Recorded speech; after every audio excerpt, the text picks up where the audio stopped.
A woman from a wealthy family was rushed to the hospital in critical condition, but even some of the best doctors in the city could not figure out what was wrong with her. Eventually, police became involved, and what they uncovered stunned everyone connected to the case. With every new twist, the story began to feel less like real life and more like the plot of a detective novel, while its final outcome drew attention from people across the country.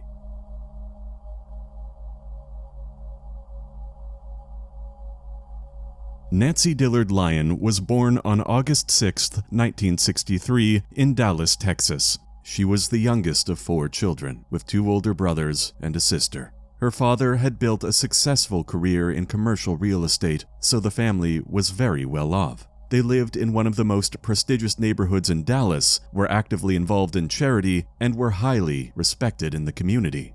Growing up, Nancy was quiet and somewhat shy, but she was also an excellent student with ambitious plans for her future. After finishing high school, she attended Hollins College in Roanoke, Virginia, and received a liberal arts degree in 1975. She later chose to specialize in landscape architecture, spending 2 years at the University of Pennsylvania's Graduate School of Fine Arts, before moving on to the Harvard Graduate School of Design, where she completed the program in 1981. During her first year at Harvard, Nancy met a man named Richard, and the two began dating. After graduation, they got married and moved back to Dallas, settling near the same upscale neighborhood where Nancy's parents lived. Nancy went to work for one of the largest construction companies in the country at the time, where she quickly began moving up the ranks. She earned a reputation as a talented leader and eventually became the youngest partner in the company's history. 5 years into their marriage, Nancy and Richard welcomed their first daughter, followed by a second 2 years later. By the age of 37, Nancy had built a successful career and a family of her own. It seemed like she had everything she could have dreamed of, or at least that was how it looked from the outside. But then one day, everything changed. On the evening of January 8, 1991, Nancy suddenly became extremely ill. She was suffering from severe stomach pain, and her condition continued to get worse. Richard contacted her doctor, who suspected food poisoning and recommended a medication. He went to the pharmacy, brought it home, and gave it to Nancy, but it didn't help. Richard then took her to the hospital, where she was admitted for further testing. Doctors ran a series of tests, but none of them revealed what was wrong, even as Nancy's condition deteriorated by the hour. Her breathing became erratic, blood pressure dropped to dangerously low levels, and the following morning, her organs had begun to fail. By then, doctors had begun to suspect that Nancy might have been exposed to some kind of poison, so they ordered additional tests. But her condition was deteriorating too quickly for them to determine the cause in time. Several of her organs began to fail. She lost the ability to breathe on her own and eventually slipped into a coma. The doctors continued doing everything they could to save her, but it soon became clear that she had no chance of recovering. Her family was told that they would have to make the difficult decision to remove her from life support. 6 days after she was admitted to the hospital, Nancy died. Because doctors had been unable to determine what caused her death, her body had been sent to the Dallas County Medical Examiner's office for an autopsy.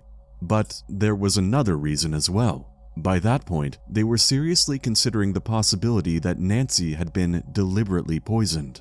While she was still conscious, Nancy had told one of the doctors that she believed someone might be poisoning her. According to Nancy, the strange incidents had begun about 4 months earlier, when she found a bottle of expensive wine and an unsigned card on her front porch.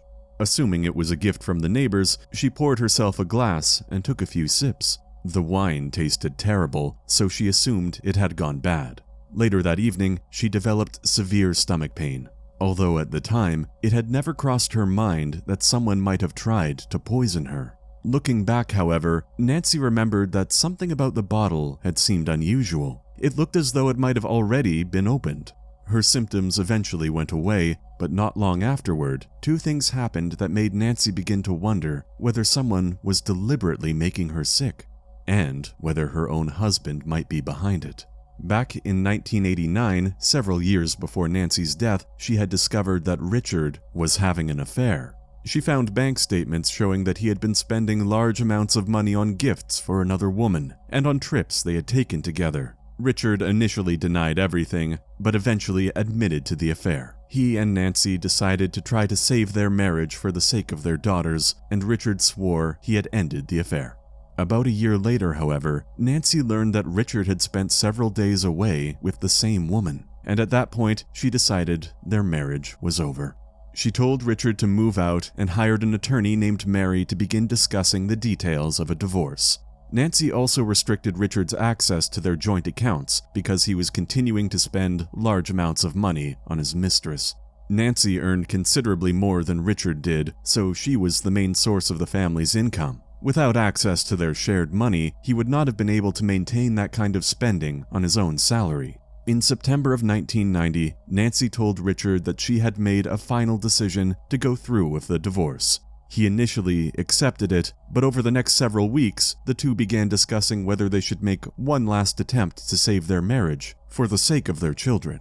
They started marriage counseling and gradually began spending more time together. Nancy and Richard went on dates and even traveled out of state with their daughters to visit relatives. By the end of 1990, Richard had moved back into Nancy's home, and the couple ultimately decided not to divorce. They withdrew the paperwork in early January, just a few days before Nancy was hospitalized. By then, however, Nancy had already begun to suspect that Richard might be trying to poison her. She was far from certain and did not want to believe that her husband could be capable of something like that. But one particular incident had made her consider that possibility. It happened after Nancy found the bottle of wine on her porch. Several weeks later, she and Richard went out on a date together as part of their effort to repair the marriage. They had dinner at a restaurant and then went to a movie. At the theater, Richard brought Nancy a cup of soda, but as soon as she took a sip, she noticed a strange taste. When she looked inside the cup, she saw what appeared to be some kind of white powder in her drink. Nancy pointed it out to Richard, but he insisted that nothing was wrong with it and repeatedly tried to convince her to keep drinking. And when she refused, he became visibly angry. Later that night, Nancy became extremely ill once again. It was the first time she seriously wondered whether Richard might have put something dangerous in her drink. After Richard moved back into the house, Nancy continued experiencing similar episodes, and they gradually became more and more frequent. She went to several doctors and underwent numerous tests, but no one could determine what was causing her symptoms. Around the same time, Richard began giving her what he described as vitamins, insisting that they would help improve her health. Nancy, however, never saw the bottle or the packaging the capsules had come from. On another evening, while Nancy was already feeling unwell, Richard brought a drink to her bedside. She took several sips, and in the middle of the night, she became violently ill again. Mary advised her to bring in the bottle of wine and the vitamin capsules so they could be sent to a laboratory for testing, but Nancy was reluctant to do so. She told Mary that she did not want to accuse her husband of trying to poison her, especially without proof.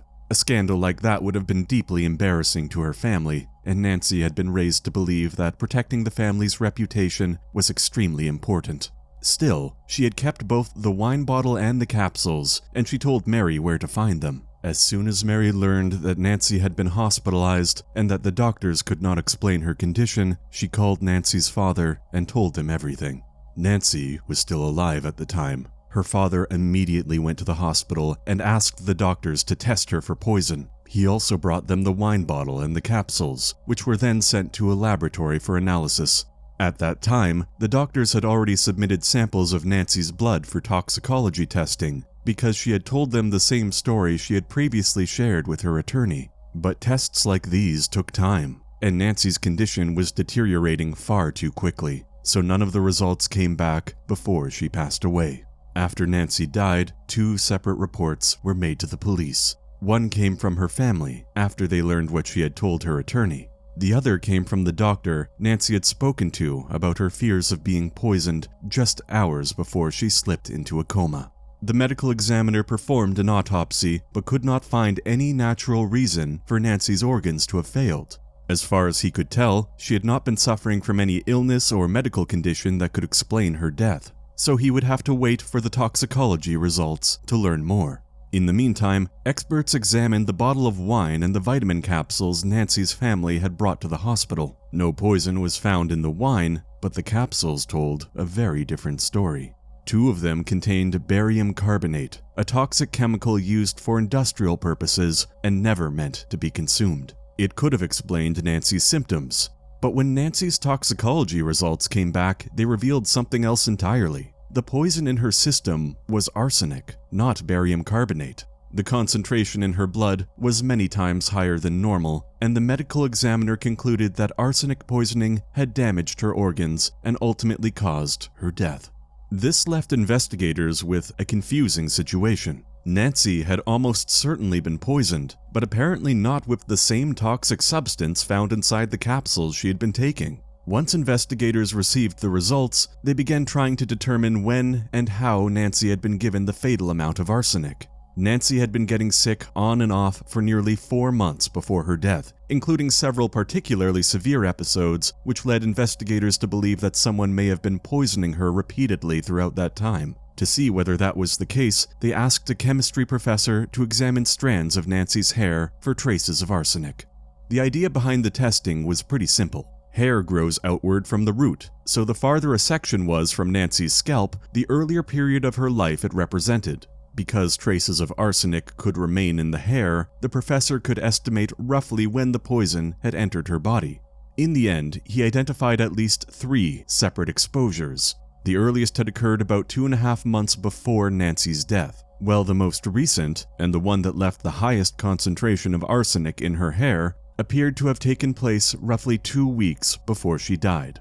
Even that final dose was not enough to kill her immediately, though. But over the following days, the poison gradually damaged her internal organs until they began to fail. By the time all of these tests were completed, several weeks had already passed since Nancy's death. Based on what she had told her doctor and attorney, nearly everyone close to her suspected that Richard had killed her. The police, however, were careful not to publicly identify him as a suspect and asked Nancy's family not to let him know that he was under investigation.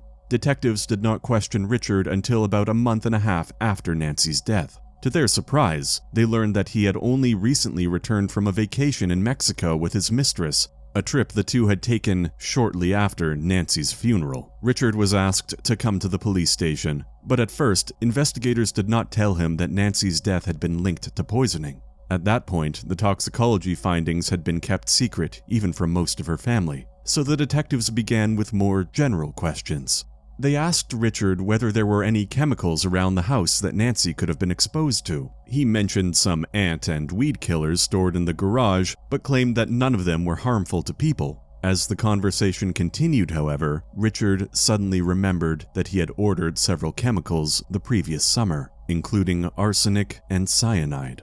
According to him, he had purchased them to deal with a stubborn colony of fire ants in the yard. Richard claimed that he never ended up using all of the chemicals and eventually threw them away. The detectives then asked permission to search his house and car without a warrant, and Richard agreed. They found no arsenic or other dangerous poisons, aside from a relatively mild ant control product. Investigators also spoke with the neighbors, who confirmed that the property really had been dealing with a serious fire ant problem in the backyard. Even so, the detectives only became more suspicious of Richard and began looking closely at his financial records. They discovered that he had placed at least 3 orders with a chemical supply company. In January 1990, about a year before Nancy's death, he ordered lithium hydroxide. Then, in August, he purchased a long list of chemicals, including the same barium carbonate later found inside the capsules Nancy had been taking. And finally, in late November, Richard ordered large quantities of several different arsenic compounds, spending nearly $300. Some of the packages had been delivered to his workplace. The August shipment, however, had been sent to the apartment where Richard lived after moving out of Nancy's home while the two were preparing for divorce. Detectives went to the building and spoke with one of Richard's neighbors. The man said Richard had asked him to accept several deliveries because he would not be home when they arrived. The neighbor had no idea what was inside the packages, but he remembered seeing warnings about hazardous chemicals on the box. Investigators then asked the landlord for permission to search the apartment Richard had previously rented. Inside, they found a bag of empty capsules that could be opened and filled by hand, along with a bottle of vitamins. All of this looked extremely damaging for Richard, but investigators still did not have enough evidence to arrest him. So, they finally decided to make the investigation public, hoping that someone might come forward with additional information. In mid-March, roughly 3 months after Nancy's death, police held a press conference and announced that they were treating the case as a homicide. And they also publicly identified Richard as a possible suspect. The case immediately became a major news story. Nancy came from a wealthy, well-known Dallas family, and the idea that a successful woman might have been poisoned in her own home, possibly by her husband, quickly captured the public's attention. The very next day, Richard and his attorney held a press conference of their own. Richard denied having anything to do with his wife's death and continued to insist that he had purchased the chemicals solely to deal with insects. He also offered several alternative explanations for what might have happened, each of which raised a new set of questions. First, Richard said that Nancy had been scheduled to testify in a case against one of her former bosses, who was accused of stealing a large sum of money. After Nancy's involvement became known, she and one of her coworkers received anonymous letters warning them to stay out of the case. The coworker later told detectives that Nancy had been very nervous about testifying and deeply shaken by the threats. Investigators looked into this possibility and questioned Nancy's former boss. He denied sending the threats and claimed that he had not even known the letters existed. He also pointed out that the lawsuit had eventually been resolved through an agreement between both sides, so he would have had no reason to kill any of the witnesses. That did not completely rule him out, but detectives could not find anything linking him to Nancy's death. Richard's second theory was even more bizarre. He suggested Nancy might have been taking small amounts of arsenic on her own to make herself sick, hoping to gain his sympathy and convince him to return to the marriage. According to Richard, she may have accidentally taken too much. Finally, Richard suggested that Nancy's older brother, Bill, might have been responsible for her death. Richard claimed that Nancy had once told him about something deeply inappropriate Bill had done to her years earlier. To back up his story, he gave police a collection of notes Nancy had written after her therapy sessions. The notes read almost like a personal journal, and detectives quickly noticed that many of the entries focused on Bill. In the notes, Nancy said that Bill had put her through terrible things for years, and that she was still afraid he might hurt her to keep her from telling anyone what had happened. She also wrote that his drinking and aggressive behavior had been getting worse, leaving her worried not only for herself, but for her daughters as well. According to Nancy, Bill was also jealous of her successful career and owed her nearly $90,000 from money he had borrowed over the years. Detectives went to speak with Nancy's parents, and, to their surprise, they admitted that some kind of inappropriate incident had occurred between Nancy and Bill many years earlier. They insisted, however, that it had not been nearly as serious as Nancy described in her notes. Bill denied everything and called Nancy's account completely false, leaving detectives to figure out whether there was any way to verify what she had written. Then, while the investigation was still underway, police received an anonymous letter from someone claiming to be a hired killer. The writer said that Bill had paid him to kill Nancy, but after Bill failed to hand over the promised money, he decided to tell police everything. Detectives tried to track down who had sent the letter, but there was nothing in it that could lead them to the writer. It had also been typed, so there was no handwriting to analyze, and the lead quickly went nowhere. After that, investigators decided to send Nancy's notes to a handwriting expert to confirm who had written the passages about Bill. At first, the expert found that all of the entries appeared to have been written in the same handwriting, including the many pages that had nothing to do with Nancy's brother. But when he compared them with other samples from both Nancy and Richard, he discovered something unusual. Their handwriting was almost identical. According to Nancy's family, this was not a coincidence. The two had deliberately learned to write alike when they were in college, because Nancy sometimes completed important assignments for Richard, and they did not want anyone to realize that someone else had written them. After studying the individual letters more closely, the expert found several small but consistent differences that allowed them to tell Nancy's handwriting from Richard's. He concluded that Nancy had written most of the notes, but every passage about Bill had been added by Richard. That finding gave prosecutors what they believed was the final piece they needed, and 5 months after Nancy's death, Richard was arrested. According to the prosecution, he had deliberately poisoned his wife with several different chemicals while trying to make her death look like the result of a mysterious illness. Rather than giving her one immediate fatal dose, he allegedly exposed her to smaller amounts over several months. creating a history of unexplained health problems and leading the people around her to believe that she was seriously ill. When it came to the motive, prosecutors believed it was something all too common in cases like this: money. According to prosecutors, money was at the center of Richard's plan. Nancy earned far more than he did, while his own financial situation was already a mess. If they divorced, he would lose the comfortable lifestyle her income provided, and would likely have to pay child support for their 2 daughters. At the same time, Richard apparently wanted to leave Nancy and start a new life with his mistress. The problem was that after a divorce, he would not have been able to offer her anything close to the lifestyle he enjoyed while married to Nancy. That was why prosecutors believed his sudden interest in saving the marriage had never been genuine. By convincing Nancy to stop the divorce and let him move back home, Richard could remain in line to inherit her savings and collect the $500,000 payout from her life insurance policy. More importantly, living with her again gave him the access he needed to keep slipping chemicals into the things she consumed. Richard's mistress continued to stand by him, but several details in her story ended up making him look even more suspicious. She told investigators that Richard had claimed Nancy was suffering from a rare blood disorder and probably did not have long to live. In reality, Nancy had never been diagnosed with anything like that, and Richard had made the comment months before she first became seriously ill. He had also promised his mistress that he would eventually marry her, and their relationship continued in secret even after he moved back in with Nancy and supposedly began trying to save his marriage. The defense returned to the same 3 theories Richard had already shared at his press conference: that Nancy had been killed either by Bill or by her former boss, or that she may have been taking small amounts of arsenic on her own in an attempt to win Richard back. To support the final theory, Richard's attorneys presented what initially appeared to be a significant piece of evidence. Richard claimed that he had found an invoice among Nancy's belongings showing that she had purchased several chemicals, including arsenic. The document even appeared to carry Nancy's signature, making it look as though she had personally placed the order. But the story quickly fell apart when the owner of the company listed on the invoice took the stand. He explained that his business had never sold any of the chemicals named on it, and that their invoices were always written out by hand on completely different forms, not typed like the one Richard claimed to have found. In other words, there was no chance the invoice was real. And instead of helping Richard's defense, it only gave prosecutors another reason to believe he had tried to frame Nancy.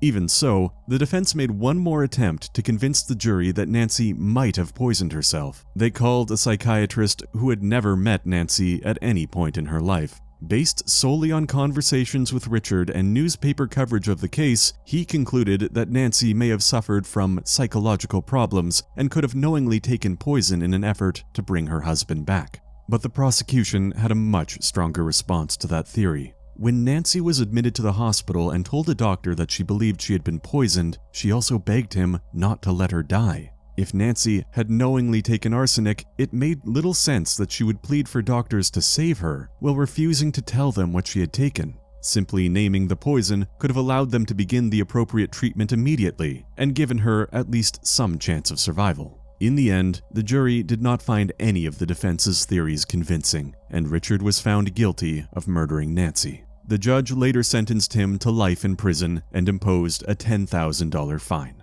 In the years that followed, Richard repeatedly tried to have his conviction overturned. Richard first tried to overturn his conviction by arguing that the case against him was entirely circumstantial. When that went nowhere, he blamed his attorney for mishandling the trial and demanded a new one. But in 1994, an appeals court ruled that the evidence against Richard was overwhelming, effectively ending his chances of getting the conviction overturned. Over the next several decades, Richard continued to insist that he was innocent. He eventually reached out to several organizations that investigate wrongful convictions, but none of them agreed to take his case. Even so, he managed to attract a small group of supporters who created a website laying out their arguments for why they believed he had been wrongly convicted. As for Nancy and Richard's daughters, they had effectively lost both of their parents, and after Richard's arrest, they were taken in by Nancy's family. It later came out that once Nancy began to suspect Richard was poisoning her, she had quietly changed the beneficiary on her life insurance policy. The $500,000 payout would now go directly to her daughters instead of Richard, meaning that even if he had never been convicted, he would still not have received the money. As of today, Richard remains in prison. He first became eligible for parole in 2006, but the board denied his request, partly because he continued to deny any responsibility for Nancy's death. He tried again 10 years later, only to receive the same answer. His most recent attempt came in the spring of 2026, but once again, the parole board refused to release him, despite the fact he is now close to 70 years old. At this point, there is a very real chance that Richard will never be released, and will spend the rest of his life behind bars. Let me know what you think in the comments, and don't forget to leave a like if you appreciated the video. Thanks for watching.